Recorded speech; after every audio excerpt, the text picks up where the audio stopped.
Très bien. Donc, on a terminé la régulation hypothalamo-hypophysaire. On passe aux hormones périphériques et on va commencer par la régulation de l'homéostasie glucidique. D'accord? Allez, on commence rapidement. Bismillah.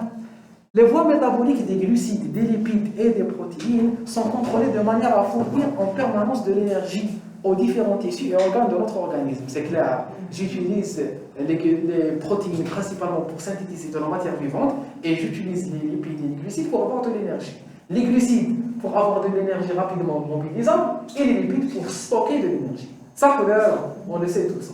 Très bien. Deux états fonctionnels métaboliques permettent la production d'énergie de l'organisme. L'état absorptif ou l'état post-absorptif. L'état absorptif, c'est quand je mange.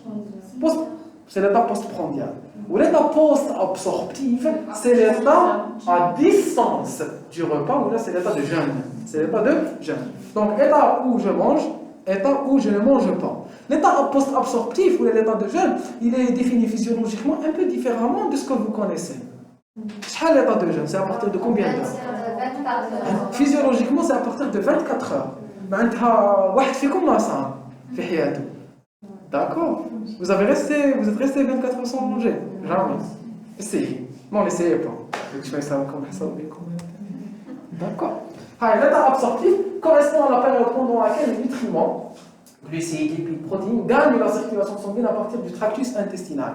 Donc j'ai le tractus intestinal, lumière intestinale, absorption. L'absorption va rencontrer des veines et des vaisseaux lymphatiques. Les vaisseaux lymphatiques, ils vont se retrouver au niveau du canal thoracique, le canal thoracique vers le tronc veineux brachiocéphalique, le tronc veineux brachiocéphalique vers l'atrium droit vers la circulation sanguine. Ça, c'est l'absorption des lipides qui passent par voie lymphatique. Ça, en plus de la voie lymphatique, il y a la voie sanguine, les veines, ils clapent la veine porte va passer par le foie va passer par la veine cave inférieure, la veine cave inférieure va aller dans l'atrium droit vers le ventricule droit, la circulation générale. D'accord? Donc j'ai deux types d'absorption, l'absorption lymphatique qui concerne les lipides, et l'absorption sanguine qui concerne les molécules hydrosolubles. L'état post-absorptif correspond à la période pendant laquelle l'organisme puise son énergie à partir des réserves corporelles. Le tube digestif étant vide, pas de nourriture. Le jeûne correspond à une période sans alimentation de 24 heures. 4 tissus cruciaux vont jouer un rôle au cours de l'alternance des états métaboliques. Foie, le foie. Le foie parce que c'est une glande qui peut synthétiser beaucoup d'hormones. Deuxièmement parce que c'est un organe de stockage qui peut stocker beaucoup de réserves énergétiques. Ça peut stocker les glucides sous forme de glycogène et ça peut stocker les lipides sous forme de lipides, de triglycérides. Très bien. Le muscle, parce que c'est un organe effecteur, parce que c'est un organe qui peut synthétiser du glycogène, donc il peut stocker de l'énergie, le muscle il est un peu spécial. Le muscle il ne peut pas réguler la glycémie, il ne régule que son propre métabolisme. Mais la masse musculaire, elle constitue une proportion très importante dans mon organisme, qui me bzef les muscles. Donc je dois en parler. Le foie, j'en parle parce que c'est il dit bzef les fonctions métaboliques qui concernent toutes les cellules de mon organisme. Par contre, le muscle, il dit le glucose, il dit le glycogène, il dit le glycogène, il y a le muscle. Mais il y a bzef les muscles. Donc, vous avez compris. عندي une société فيها جريلو وفيها 1000 نملة. النملة وحدها ما دير والو، تفتح حبة سكر برك. هاكا والجريلو يديستريبيو السكر. ما فهمتش شنو داير الجريلو هنايا. الجريلو واحد بصح كبير. بصح النمل صغير بصح كاين بزاف. دونك الجريلو سي لو فوا ou le muscle c'est une maladie. D'accord? Vous avez compris? Très bien. Le tissu adipeux, pourquoi? Parce que ça peut stocker les lipides et parce que ça peut synthétiser les hormones. D'accord? Ça peut synthétiser des hormones. Le tissu adipeux il est impliqué dans la synthèse des hormones sexuelles, stéroïdiennes. Il est impliqué aussi dans la sensibilité à l'insuline, dans l'internalisation du glucose, dans l'internalisation des acides gras, dans la synthèse des triglycérides. Donc il est impliqué dans le métabolisme énergétique. Ou le cerveau, c'est l'organe qui contrôle le tout. Il a la capacité de tout contrôler. D'accord? On avance. Régulation du métabolisme des glucides. Besoins en glucides sont de l'ordre de 200 à 400 grammes par jour. رطل السكر بصح ماشي السكر glucides complexes. شحال فيها الخبزه ان بان شحال يوزن خبزه توني 250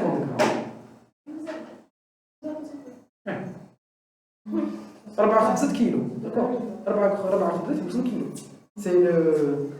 c'est le poids réglementaire تاع الخبزه لازم 4 خبزات يمدوا كيلو داكور vous avez compris دونك نتوما تاكلوا نورمالمون ما تفوتوش خبزات في النهار كلش ما ناكلوا نفس المقارون مع نص خبزه في الفطور مع خبزه مع ما نعرف شنو في العشاء دونك هذيك 400 غرام نورمالمون سا كونتين تو لا سالاد لا كلش تو داكور اميدون دي ساكاريد ديكستريم ليميت معناتها الجو ولا فارين والحلوى والبقلاوه والخبز والمقارون كامل داخلين في هذيك 400 غرام داكور فو با مونجي دو بان بار جور داكور شحال تاكلوا ديال الخبزه في النهار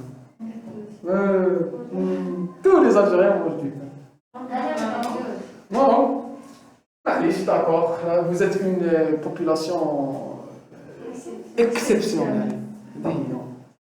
Alimentaire, cellulose, hémicellulose et pectine, c'est des sucres non digestifs, non digérés par l'organisme, qui ont un rôle dans le maintien du transit intestinal. Je suis allé en physiologie digestive. Les glucides présents dans l'alimentation représentent 55% de la portion énergétique journalière. Normalement, un repas équilibré doit contenir 55% de glucides, 35% de protéines et 15% de lipides. D'accord. Ils sont convertis pour leur plus grande part en glucose, qui joue un rôle majeur dans le métabolisme énergétique, car ils contribuent en propriété à la nutrition cérébrale et des autres tissus. Le cerveau est un organe glucodépendant. Il n'est pas exclusivement glucodépendant. Le cerveau peut utiliser d'autres supports énergétiques comme les corps cétoniques, mais il est essentiellement glucodépendant et c'est le cerveau qui est le premier organe à souffrir d'une glucopénie. Qui va aider à votre sucre au chidel? Là, c'est ça.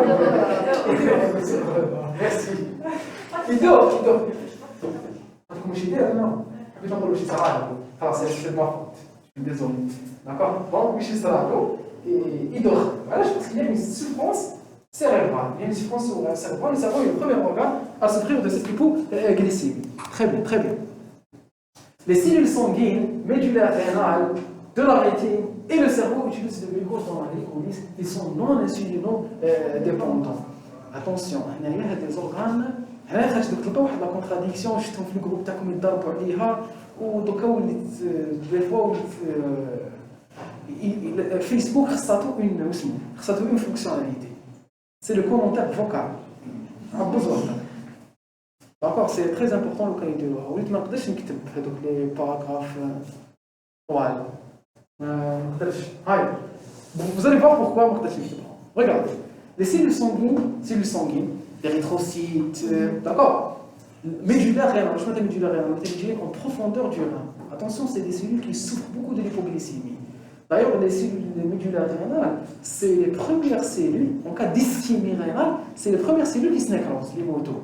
Parce que moment, la vascularisation, c'est comme le myocarde. Tu fais le myocarde, qui est le myocarde sous-endocardique ou le myocarde sous-épicardique, qui est la circulation coronaire. Les coronaires sont sur l'épicarde, elles vont aller en profondeur. Au cours de la contraction, il y a un écrasement des vaisseaux coronaires. La partie sous-endocardique, c'est la partie la moins vascularisée et elle absorbe le sang qu'en période de diastole. Je suis très bien. Donc ici, c'est la même chose, c'est des parties profondes. Le sang, mais la vascularisation, elle est de type terminal. Elle est de type terminal et oui, le sang, il marche bizarre. Donc c'est les premières cellules à souffrir de l'hypoglycémie. La rétine, kif. Et le cerveau. Ils utilisent le glucose dans la glycolyse pour avoir de l'ATP. D'accord? Ils sont dits insulinodépendants. Ils sont dits non insulinodépendants, c'est-à-dire que l'insuline n'intervient pas dans la régulation de leur métabolisme. L'insuline, elle ne stimule pas l'entrée du glucose dans ces tissus. Elle ne stimule pas l'utilisation du glucose dans ces tissus. C'est très important, il faut diviser en deux. L'utilisation et l'internalisation. L'insuline, elle ne participe pas à l'internalisation du glucose dans ces tissus. Parce que les glutes, c'est des glutes de type 1, les rétrocytes, c'est des glutes de type 2, pour l'étude rénale, c'est pour le pharyngique, ou c'est des glutes 3, le cerveau, glute 2, glute 3. Le cerveau, mais c'est les glutes 4. D'accord? Il n'y a pas de glucose transporteurs qui sont dépendants de l'insuline. Donc on dit que ce sont des organes non insulinodépendants. Ce sont des organes dans non. le métabolisme du glucose, est-ce que l'insuline intervient dans ces organes? Non. Donc, la glucolyse, on a les effets de l'insuline et le glucose. Oui, l'insuline stimule ces effets. Ça, les organes, ils ne sont pas dépendants de l'effet de l'insuline. Vous allez comprendre pourquoi quand on va parler des insulinodépendants. Regardez, ici, on vous parle du foie, du muscle et des tissus adipeux. Ils utilisent également le glucose dans la glycolyse et par oxydation fournissent de l'énergie, ils sont insulinodépendants. Alors, ils sont insulinodépendants parce que l'insuline intervient dans leur métabolisme. Le muscle et le tissu adipeux, le muscle et le tissu adipeux, parce que l'insuline stimule l'expression des glutes 4. Ils sont dits glutes insulinodépendants. Donc, l'insuline, elle favorise l'expression des glutes 4. Les glutes 4 vont internaliser le glucose. Zido, moi, mettre le glucose, où je l'insuline, elle va stimuler la glycogénogenèse, la synthèse du glycogène. Ou elle va stimuler aussi la lipogenèse, la synthèse des lipides. Elle va bloquer la lipolyse, elle va bloquer la bêta-oxydation, elle va bloquer la cétogenèse. Donc elle va intervenir dans le métabolisme de l'insuline. Ou le foie. On a dit le foie, il est glutes, c'est des glutes 2. On a dit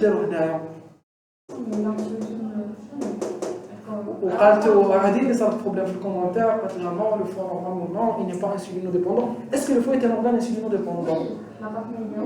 À l'âge. Le problème est oui ou non? Non, dans le métabolisme. Là alors, oui, ça qui fait qu'il est insulinodépendant. Est-ce qu'on dit des glutes dépendantes du glucose, de l'insuline? Non. Le foie n'a pas de glutes dépendantes de l'insuline. Attention!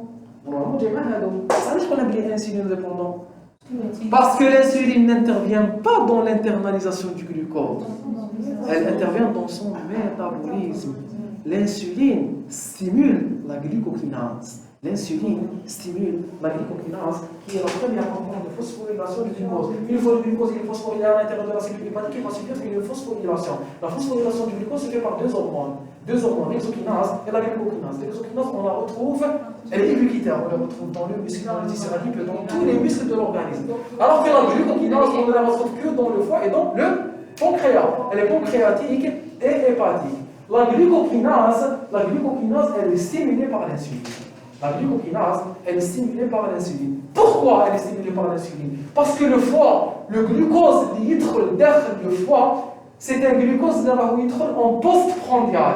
C'est un foie qui est Ravenport. C'est un foie. C'est un glucose qui est l'intestin. C'est un glucose qui est Ravenport. C'est un glucose qui est le macla. Donc le glucose, une fois litre derrière le foie, le glucose litre derrière le foie, stimule l'insuline, mais je ne trop. Stimuler l'insuline, parce qu'il est phosphorylé. Stimuler le phosphorylé, on l'a. باش تصرفوا لا غليكوليز surtout باش تصرفوا لا غليكوجينوجيناز باش تصرفوا لا غليكوجينوجيناز الا كنتو شايفين داروا لكم ان طابلو في بروميير اني وين فو كومباري ليكزوكيناز مع لا غليكوجيناز يقول لكم لا غليكوجيناز elle est hépatique et pancréatique l'exokinase elle est ubiquitaire la glucokinase elle est stimulée par l'insuline l'exokinase elle n'est pas stimulée par l'insuline la glucokinase elle n'est pas inhibée par le glucose 6-phosphate donc elle n'est pas allostérique alors que l'exokinase elle est inhibée par le glucose 6-phosphate et on dirait qu'elle est allostérique de K1 la vitesse de la glucokinase est plus importante que la vitesse de l'exokinase, d'accord? Ou le K1 de la glucokinase est plus élevé que la K1 de l'exokinase, ou l'affinité de la glucokinase est plus faible que celle de l'exokinase. Ces caractéristiques, mais il y a le foie qui est le sucre. Le foie qui est le sucre. عرفوا بلي راهو دخلوا من البورت. يدخلوا من البورت معناتها هذا السكر جاي من الماكله. كي يجي هذا السكر من الماكله لازم الانسولين تخدم وعلاش باش لو فوا يستوكي لو glucose sous forme de glycogène كي يستوكي sous forme de glycogène il peut réguler la glycémie يخير شحال يخرج يخير شحال لو سيكل اللي يقدر يروح 1 غرام انت لو كان تشربي لتر غازوز ولا 2 لتر غازوز ولا 3 لتر غازوز الا ماشي مريضه بالسكر quelle que soit la quantité de glucose اللي تشرب بها تقعد لا ميم في لو سون. علاش تقعد لا ميم في لو سون؟ باسكو لو فوا يشد عنده une quantité. Parce que le rein est éliminé, 1,80. Vous avez la capacité de réguler. Allez, si vous avez la capacité de réguler, parce que l'insuline qui sécrète l'insuline, elle va activer la glucokinase et partir pour augmenter la synthèse de glycogène. Donc le foie est insulinodépendant. C'est insulinodépendant, mais chez les GLUT4 qui met le muscle ou le tissu adipeux. Non, il est insulinodépendant parce que la glucokinase, ou la glucokinase, elle est stimulée par l'insuline. D'accord? C'est clair pour tout le monde. Donc les GLUT4 seuls Rien les tissus adipeux ou les muscles. Les insulinodépendants. Oui. Oui. Oui. Oui.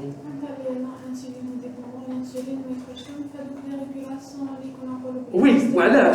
Parce que j'ai une toute petite quantité. Bravo, vous avez plus là. Voilà. Parce que là, les cellules sanguines, médulaires, rénales, la rétine, le cerveau, elles ont la glucokinase, elles ont l'exokinase. Ou l'exokinase, elle n'est pas stimulée par l'insuline. Oui, il y a la PFK1 qui sont stimulés par l'insuline. Mais elles perdent leur effet de parce que l'insuline qui elle est sécrétée, il est quand on hyperglycémie, il est quand on hypoglycémie. L'insuline elle n'existe même pas. Alors il y a une sécrétée, est-ce que vous avez compris? Sur les cellules, l'utilisation du glucose, elle est continue. Sur les périodes où il y a cache insuline, même les périodes où il y a l'insuline. Donc elles n'ont pas besoin d'insuline. فهمتي؟ ماشي كيما هادي يلحقوها de grosses quantités. وقتاش يلحقوا لها de grosses quantités؟ مور الفطور. والانسولين وقتاش تصغر السكريسيون تاعها؟ مور الفطور. Bon, je suis en train de vulgariser. Mais donc, quand on trouve les détails, l'insuline a une sécrétion basale. Il y a des bonus postprandiaux. Ce n'est pas notre sujet. D'accord? Donc, les cellules, ils n'ont pas besoin d'insuline. D'accord? Ou l'insuline, parce que l'insuline, oui, t'active la glycolyse, t'active des voies les hommes.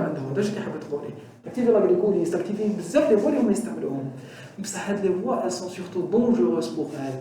Parce que la rétine a des riches, ou le muscle a des bzaf. Donc, quand il sécrète bzaf l'insuline, où est le muscle? Il dit qu'il sucre. Qui dit le muscle qu'il sucre? Où est ça? Tous les hommes ont des mais ils ont assez de sucre. Alors que nous, nous avons des GLUT4. On aurait des GLUT2. Le métabolisme, il dépend le moins de l'insuline. Il dépend le moins de l'insuline. Les GLUT, elles ne sont pas insulinodépendantes, mais ça couche l'insuline qui est sucre. Non seulement ils s'accrochent l'insuline qui est sucre, mais en plus de ça, la quantité de sucre qu'ils internalisent, elle est petite. Pourquoi elle est petite? Parce qu'elle ne va les nourrir que eux-mêmes. C'est le sanguin, médulaire, d'accord? Alors que le foie, non. Ou le tissu adipeux ou les muscles. C'est des grosses quantités de glucose qui sont internalisées et donc qui ont besoin d'être stimulées par l'insuline. Soit stimulées dans leur internalisation via les GLUT4 dans le muscle, dans le tissu adipeux, soit stimulées à travers les enzymes intracellulaires, comme c'est le cas dans le foie. Est-ce que c'est clair? Très bien. Très bien, très bien, très bien. Donc, j'ai une répartition différente des GLUT selon la localisation tissulaire. GLUT1, flammable érythrocytaire, 2, l'intestin, le foie, le rein, c'est du bêta du pancréas. Les hémoniades, c'est du foie, c'est du bêta du pancréas. Voilà, je fais aussi du bêta parce que la cellule bêta du pancréas, il y a les sécrétées l'insuline. Donc, il y a l'insuline. D'accord? Le cerveau, GLUT3. GLUT5, intestin grêle et rein, parce que le GLUT5 il est impliqué dans le transport du fructose. D'accord?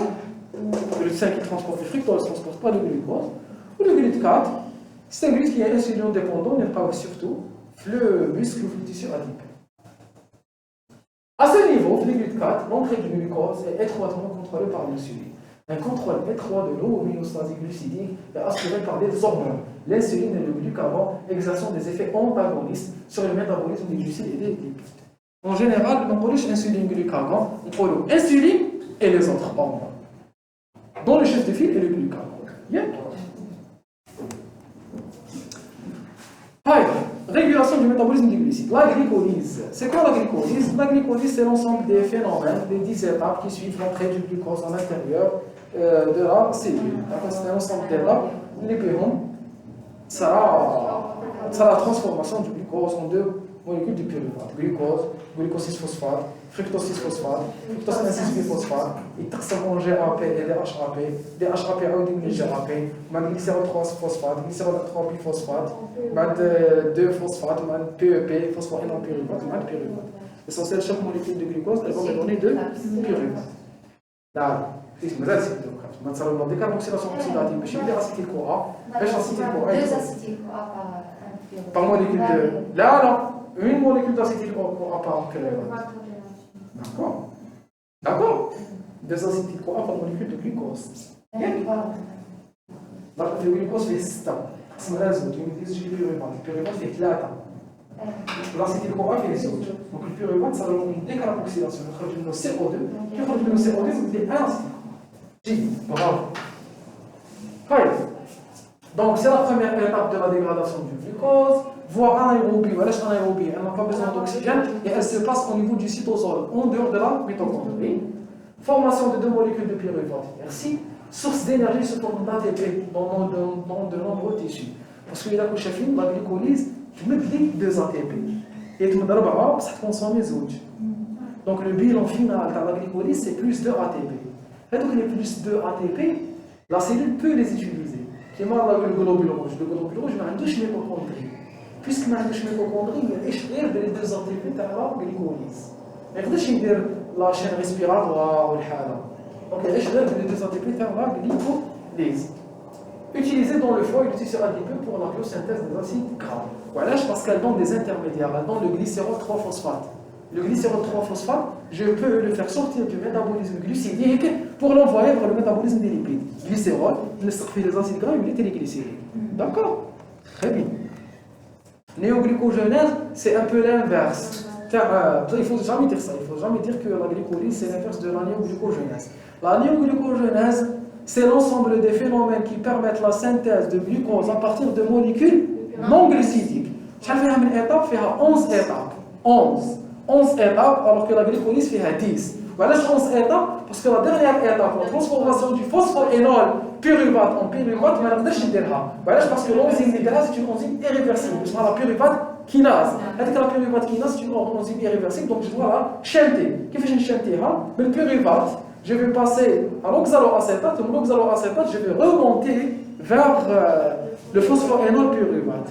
Si on veut aller dans le détail, il y a un pyruvate, il y a l'oxaloacétate, il y a l'oxaloacétate, il y a malade, il y a malade, il y a la mitochondrie, il y a malade, il y a l'oxaloacétate, il y a l'oxaloacétate, il y a le phosphoénol pyruvate. L'essentiel, c'est que je vais inverser le pyruvate, le phosphoénol pyruvate, en passant par l'oxaloacétate. Donc j'ai une réaction en plus.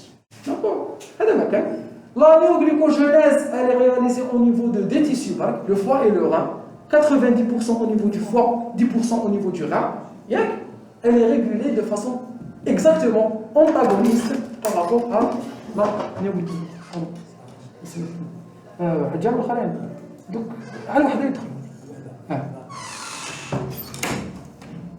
d'accord. De façon antagoniste, c'est tout. De façon antagoniste par rapport à la glycolyse. خلاص هذا مكان عندي les molécules non glucidiques que je peux utiliser باش نبعثهم لا نيوغليكوجينيز تحطوا لا نيوغليكوجينيز وتشوفوا تقدروا تدخلوا داكور سواء الجليسيرول علاش الجليسيرول كيدخل في الوسط بيسك شايفين بلي عندي الجليسيرالديد فوسفات دونك نقدر ندخل مع الجليكولي من الجليسيرول ندخل نعاود نطلع داكور تحكموا نيمبورت كال انترميديار puisque عندي des réactions réversibles بين la glycolyse ou la néoglycogénèse نقدر ندخل par un intermédiaire ونعاود نطلع lactate كيفاش le lactate je peux le transformer en pyruvate par une enzyme qui s'appelle lactate déshdrogénase la lactate déshdrogénase a la capacité de transformer le lactate en pyruvate ou la copule carbonée des acides aminés on les appelle les acides aminés glucoformateurs les acides aminés glucoformateurs. Il est que chaque acide aminé a un corps alpha-cétonique correspondant. Le glutamate a de l'alpha-cétoglutarate. D'accord. L'alanine a du pyruvate. Donc je peux transformer l'alanine en pyruvate. Mais le pyruvate on trouve dans la néoglycogénèse. D'accord. Qui fait? On a déjà observé l'acétate, phosphoryl, pyruvate. L'essentiel, je peux avoir des molécules non glucidiques, que ce soit des acides aminés, que ce soit je peux synthétiser des glucides à travers la néoglycogénèse. Ou sinon, une condition, je dois passer par un de ces trois intermédiaires. Soit le glycérol, soit le lactate, soit les copules carbonées. D'accord? Très bien. Très bien. Je veux que toutes les réactions entre la glycolyse et la néoglycogénèse sont communes, à part trois réactions. Ce sont les trois réactions irréversibles de la glycolyse. C'est la réaction numéro 1, numéro 3 et numéro 10. C'est la réaction réalisée par la glucokinase ou l'exokinase, la réaction réalisée par la PFK1 ou la réaction réalisée par la pyruvate kinase. Trois réactions. Elles sont remplacées par quatre réactions. Deux est remplacée par la dixième. Une est remplacée par la troisième. Une est remplacée par la première. Très bien. Là, l'étant remplacée la troisième, elle est réalisée par le fructose 1,6 biphosphatase. Le fructose 1,6 biphosphate, le fructose 6 phosphate. Ou la dernière réaction de la néoglycogénèse, c'est celle qui transforme le glucose 6 phosphate en glucose libre. L'enzyme c'est la glucose 6 phosphatase, qui est absente dans le muscle, qui est présente dans le foie. Le muscle ne peut pas faire la néoglycogénèse. Parce que la glucose 6 phosphatase. Le muscle, il n'intervient pas dans la régulation de la glycémie parce qu'il ne peut pas libérer du glucose. Parce que le glucose 6 phosphate, il va d'aller pas. Le glucose 6 phosphate, oui. Mais pas touche le foie, mais une fois une molécule de glucose qui trouve le muscle, le glucose 6 phosphate, il ne va pas. واش يدير بها؟ ما يديرش كامل لا نيوغليكوجينيز، كيسي يطلع يحبس في الجلوكوز فوسفات، يحبس التم ما تقدرش تخرج. واش يقدر يصير لها؟ سواء تعاود تهبط في الجليكوليز، سواء يقدر يرجع الجلوكوز 6 فوسفات يرجعوا جلوكوز 1 فوسفات، والجلوكوز 1 فوسفات يولي يو دي بي جلوكوز، واليو دي بي جلوكوز يقدر يدخل في الجليكوجينوجينيز، يقدر يدخل في لا سينتيز تاع الجليكوجين. صح ولا لا؟ شاطرين. واش فين على الجلوسيد دابا غاب ما هذه الخلطه كامل كنت نهضر فيها هايديك. L'insuline stimule tout ce qui va dans le sens de la glycolyse et inhibe tout ce qui va dans le sens de la néoglycogénèse. Le glucagon c'est l'inverse. Le glucagon c'est زعما نقدروا نكملوا. Glycolyse, la régulation va porter sur les trois cycles suivants. Glucose 6 phosphate, c'est la réaction numéro 1. Fructose 6 phosphate, fructose 1,6 biphosphate, c'est la réaction numéro 3. Ou PEP, c'est la réaction numéro 10. Ou je dirais l'insuline, stimulant. Voilà, la transformation du glucose en glucose 6 phosphate est catalysée par l'exokinase. Ou la glucokinase, le foie ou le pancréas. Le foie, comme les cellules bêta du pancréas, contient la glucokinase spécifique du glucose et catalyse la même réaction. Cycle fructose 6 phosphate, fructose 1,6 biphosphate. C'est la réaction numéro 3. Je suis désolé, avec le petit bzaf, je suis fait que je suis مدوخي. Ça va, Antia? Ça va? تقدر تتبعوا؟ Sûr. شكون ما فهمش؟ لا واش تنهضر. شكون فهم 20%? 30, ça va? 40, 30 ولا plus. ننطلعوا من تحت 90. شكون فهم 90؟ Même pas. 80. Vous me dites 80? Si. 50. Ah oui, c'est enregistré en 60, c'est beaucoup. C'est déjà bien. Parce que on ne va pas vous poser des questions. La 6-phosphofructose kinase, la PFK1, c'est une enzyme clé de la glycolyse. C'est l'enzyme la plus importante de la glycolyse. D'accord, c'est la réaction numéro 3. Elle est activée par l'ADP, l'AMP, le fructose 6 biphosphate, le fructose 6 phosphate et le phosphate. Et elle est inhibée par l'ATP et le citrate. Comme il y a le mécanisme biochimique, toutes les molécules qui sont mortes de la réaction, inhibées, ou toutes les molécules qui sont qablaha, ils stimulent. Très bien. l'AMP علاش يستيمولي attention تلقاو soit AMP soit rapport AMP sur ATP élevé soit rapport ATP sur AMP bas هادو كامل نفس الشيء المعنى تاعهم بين ثلاثه معناتها لا كونتيتي d'AMP طالعه كي تكون هذيك لا كونتيتي d'AMP طالعه معناتها ما عندكش لينيرجي معناتها يفا ستيمولي لا غليكوليز باش تخدم لا ATP قد ما تكون لا AMP طالعه داخل لا سيلول قد ما معناتها ما عنديش لينيرجي قد ما تكون طالعه D'accord. D'accord. Ouais. C'est ce qui est contrôlé par l'intermédiaire de l'ISAF. محتاج 25 les glucides. شحال دايرين؟ 12 لا ماشي 14 15 هاي donc هذه خلاص. Ce cycle est contrôlé par l'intermédiaire du 2,6-biphosphate, qui est le plus puissant activateur allostérique de la PFK1 et qui inhibe le fructose 1,6-biphosphatase. Le fructose 2,6-biphosphate n'est pas un intermédiaire glycolytique ou néoglycogénique. Son augmentation diminue le flux de glucogène et augmente le flux glycolytique. C'est quoi le fructose 2,6-biphosphate, s'il vous plaît? C'est celui qui active. Non. Non, il inhibe l'enzyme qui. Non. شوف كي تكون عندي لا غليكوليز كي تصرى لي لا غليكوليز تطلع لي لا كونتيتي تاع الفركتوز 6 فوسفات. Il y aura une accumulation du fructose 6 phosphate في le cytoplasme. تطلع لا كونتيتي تاع الفركتوز 6 فوسفات. كي تطلع لا كونتيتي دو fructose 6 phosphate ça veut dire que la PFK1 ما راهيش تخدم مليح. وعلاش؟ باسكو لا PFK1 هي اللي ترانسفورمي الفركتوز 6 فوسفات en fructose 1,6-biphosphate. هي اللي ترانسفورمي. دونك قد ما تطلع لا كونتيتي تاع الفركتوز 6 فوسفات ça veut dire que l'enzyme numéro 3 ما راهيش تخدم مليح. كي تطلع لا كونتيتي تاع الفركتوز 6 فوسفات كي تطلع لا كونتيتي تاع لو فركتوز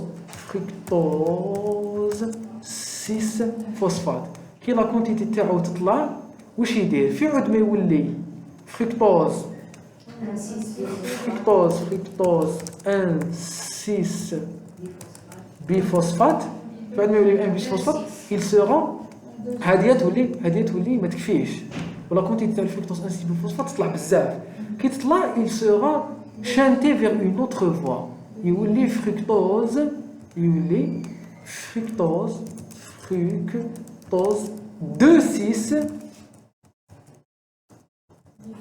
بيفوسفات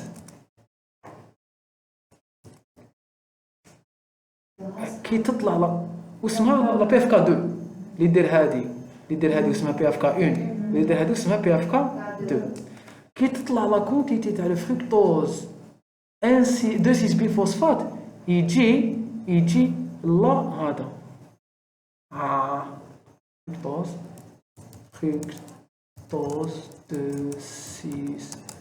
بيفوسفات كي لا كونتيتي تاعو تاع الفركتوز 1,6 بيفوسفات تطلع واش يدير il va venir لا بي اف كا 1 يقول لها بويسك انايا جيكزيست معناتها هذا راهو ماكيومولي معناتها نتيا ما راكيش تخدمي مليح زيدي في خدماتك il va la stimuler.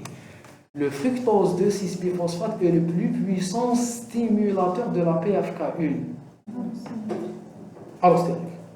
Ou puisqu'il stimule la PFK1, il va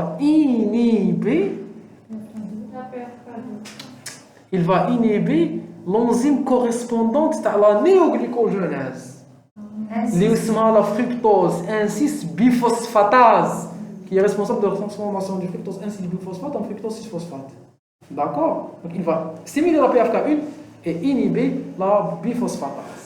D'accord? Et inhiber la biphosphatase. خلاص? Très bien. En cas d'hypoglycémie, il y a une sécrétion de le glucagon. Le glucagon, il va se fixer sur des récepteurs couplés à la protéine G. Il va activer l'adénylacyclase ou l'adénylacyclase va augmenter la quantité d'AMPC. L'AMPC, c'est inhibe la PFK2. Donc, تهبط la quantité de la fructose 2,6-biphosphate. Donc, تتنيب la PFK1. كي تتنيب la PFK1 واش يصرى؟ تينيب la glycolyse وتactive la néoglycogénèse. شو la relation entre l'AMPC et le L'AMPC, c'est un second messager. Il va activer des protéines kinases. C'est la carcération. نعم؟ لا ماشي l'insuline, mais le glucagon. Attention, je suis en train de parler de glucagon. Le glucagon, il faut se fixer sur son récepteur. Le récepteur va activer la protéine G. La protéine G va activer l'adénylate cyclase. L'adénylate cyclase va transformer l'ATP en AMPC. تطلع la quantité d'AMPC. L'AMPC va inhiber la PFK2. Qui t'inhibe la PFK2, تنقص la quantité de fructose de 6-biphosphate. Qui تنقص la quantité de fructose de 6-biphosphate, t'inhibe la PFK1. Qui t'inhibe la PFK1, t'inhibe la glycolyse ou t'active la néoglycogénèse. L'insuline, c'est exactement. C'est-à-dire, en cas d'hypoglycémie, ça la sécrétion de le glucagon. En cas d'hyperglycémie, ça la sécrétion de l'insuline, ça fait exactement le contraire.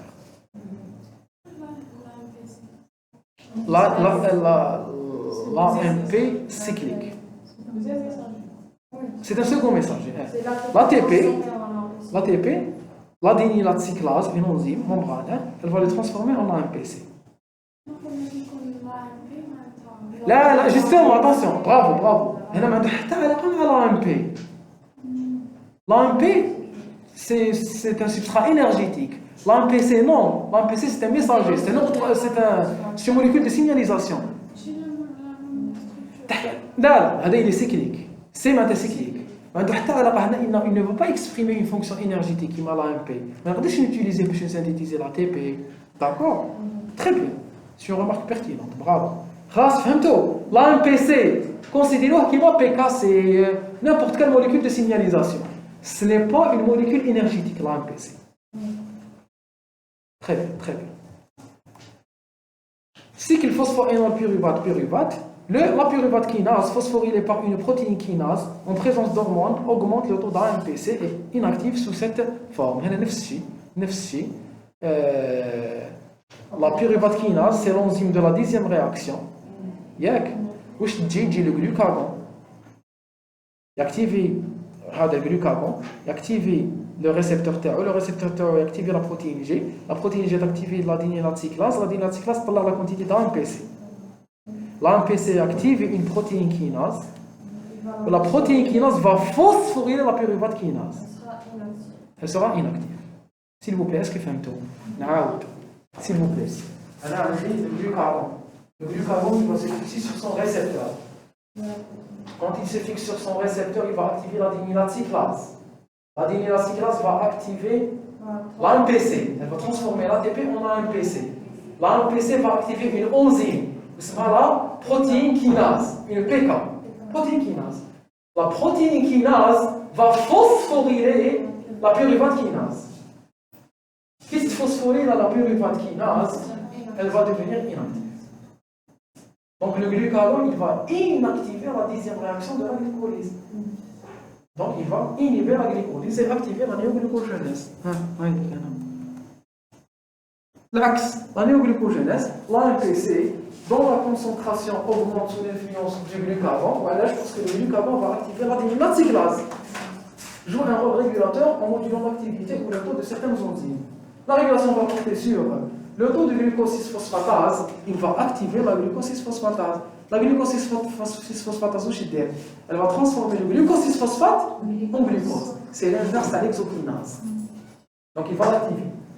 Le cycle fructose 6-phosphate, fructose 1,6-biphosphate. Le glucagon va stimuler la fructose 1,6-biphosphatase. Maintenant, l'enzyme inverse à la PFK1. اللي تحمل الفركتوز 1,6-biphosphate وترجعوا تستخدموا فركتوز 6-phosphate. Troisièmement, PEP pyruvate, c'est où je peux te dire. La phosphoénol pyruvate carboxykinase, PEPCK, est augmentée sous l'influence du glucagon alors que l'insuline a un effet inverse.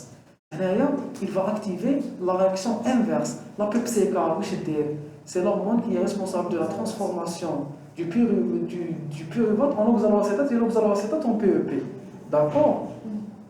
La phosphoénol pyruvate carboxykinase, c'est l'enzyme qui est responsable de la transformation de l'oxaloacétate en phosphoénol pyruvate. D'accord? Donc c'est une enzyme qui va retransformer le pyruvate en PEP. Le pyruvate en PEP, et donc elle va la stimuler. Donc le glucagon, il va activer les 3 parties de la néoglycogénèse qui constituent des réactions inverses, c'est-à-dire 3 réactions irréversibles de la glycolyse. D'accord? Est-ce que vous avez compris? Je suis désolé, mais il faut en condition normale quand il y a eu des tombes. Ça c'est tant mieux. Allez. Maintenant, on a terminé avec la glycolyse et la néoglycogénèse. On termine la prochaine fois pour le glycogène. Glycogénogénèse et glycogénolyse.